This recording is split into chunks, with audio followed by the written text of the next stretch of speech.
एके दिवशी बुद्ध झाल्यावर गौतम एका झाडाखाली जाऊन बसले. झाडाखाली बसायला सर्वोत्तम जागा आहे म्हणून नव्हे, तर त्या काळात तीच एकमेव जागा उपलब्ध होती म्हणून.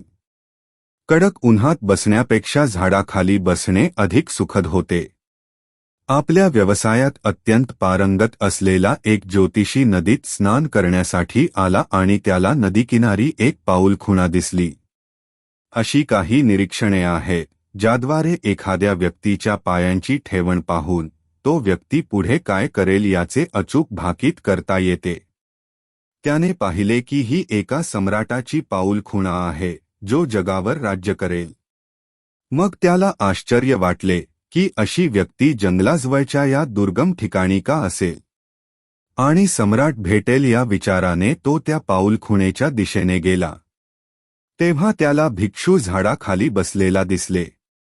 त्याने पाहिले आणि विचार केला, एकतर माझे ज्योतिषशास्त्र पूर्णपणे चुकले आहे, किंवा माझी फसवणूक होत आहे, किंवा मला कोणत्यातरी प्रकारचा भ्रम झाला आहे.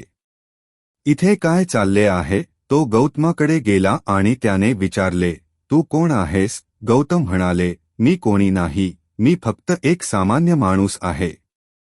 पण तुझे पाय सम्राटासारखे आहेत, तू जग जिंकले पाहिजेस. गौतम म्हणाले, मी ते करीन, पण जिंकून नाही. जग मिळवण्याचे दोन मार्ग आहेत, एकतर जिंकून किंवा सर्वांना सामावून घेऊन. दोन्ही मार्गांनी काहीतरी किंवा कोणीतरी तुमचे होते. पण जर तुम्ही जिंकण्याचा मार्ग निवडला तर ते तुमच्यासाठी नेहमीच एक डोकेदुखी ठरेल. जर तुम्ही सर्वांना सामावून घेतले तर ते तुमच्या आयुष्यात एक मोठी सुधारणा ठरेल. गौतम म्हणाले, मी जगाचा सम्राट आहे. ज्योतिषी म्हणाला, तू एक भिक्षू आहेस, तुझ्या मालकीचे काहीही नाही. माझ्या मालकीचे काहीही नाही, आणि मी एक सामान्य माणूस आहे. म्हणूनच सर्व काही माझे आहे. काहीही नसणे याचा अर्थ असा नाही की तुम्ही निरुपयोगी आहात.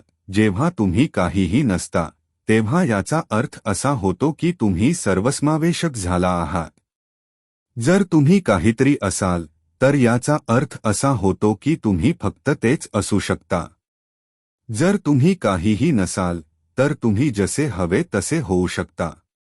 तो ज्योतिषी बसला आणि म्हणाला, तू एक भिक्षू आहेस, तुझ्याकडे काहीही नाही, आणि त्यातही तू म्हणतोस की मी कोणीच नाही आणि सर्व काही माझेच आहे. हे काय आहे?